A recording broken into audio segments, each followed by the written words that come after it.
And as if this situation couldn't get any worse, the silent rivalry between Canada and the USA, well, it's no longer all that silent. It's difficult to tell if the 51st state conversation is a theatrical bluff, but the on-again, off-again threats of tariffs, even if they are somehow never implemented, are enough to shake up the fragile industries the country is now reliant on more than ever. Now, beyond the doom and gloom, there are ways that Canada can bounce back. It's really just a matter of what they choose to prioritise. For example, the Canadian infrastructure deficit is a real issue for them, and it's costing them over $200 billion to contain it. If government spending were diverted to making lasting improvements, it would encourage long-term employment and opportunities to encourage skilled labour.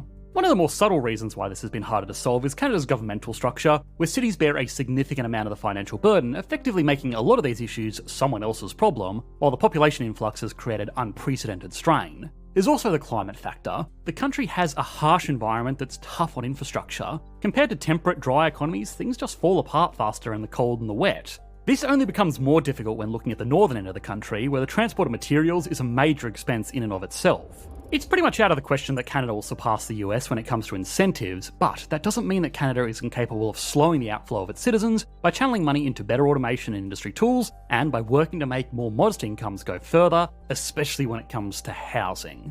To their credit, they have started doing this recently, but their approach will need to be far more aggressive to make up for lost time. The only thing is, they have very little to spare. With a blistering increase in immigration, housing debt that surpasses its GDP, wealth disparity, cataclysmic brain drain, and a temporary loss in leadership they can't afford, Canada's refusal to act preemptively means digging itself out of the hole is going to be twice as hard.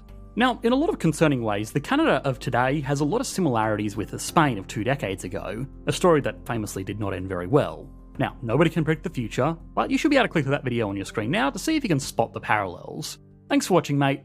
Bye.